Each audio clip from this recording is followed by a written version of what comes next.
I'm in Little Tixall Lane now.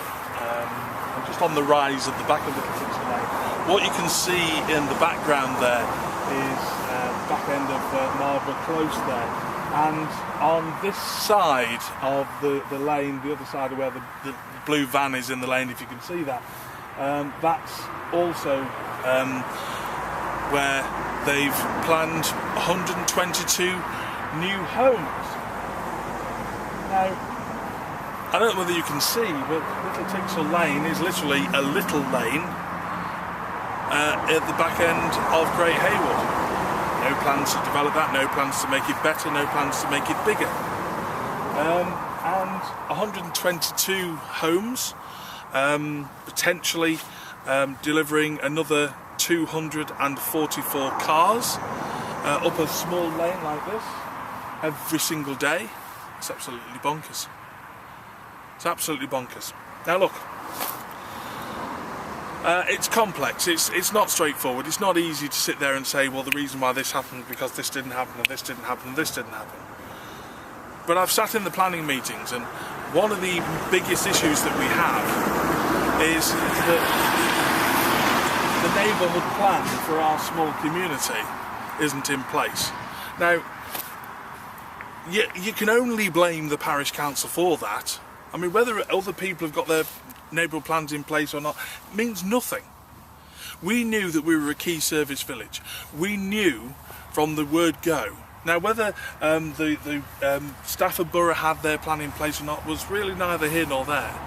We should have been identifying exactly what housing we were looking at, exactly what we wanted it to look like, how we wanted the vision of the village to be in 20 years' time. It needed to be there. Yeah? Now the developers are absolutely queuing up to get all of their planning permission through before we get our neighbourhood plan in place.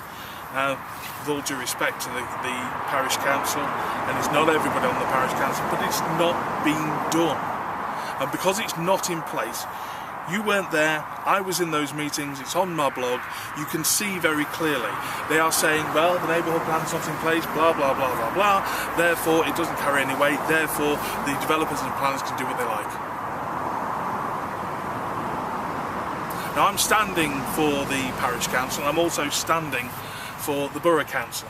One of the first things that we will do, and we have to do as a community, is get a proper housing survey done.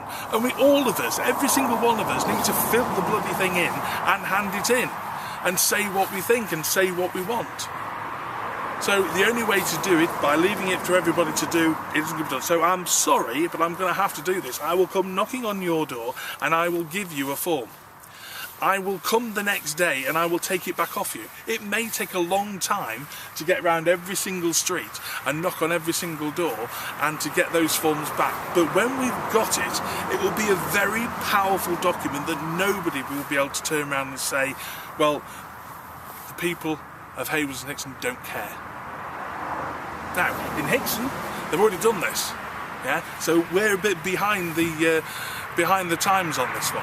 Yeah, so we need to work to make sure that when we are developing some of the green fields in the area, as over the years we have to, and just bear in mind one thing, all of us live in this community because some planner in the past said yes to development.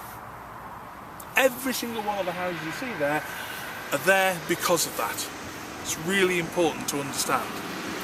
So what I'm trying to say here is, yes, we have to have development, but we need to have the right type of development for our community. And you, as the community, will tell us what that development needs to look like.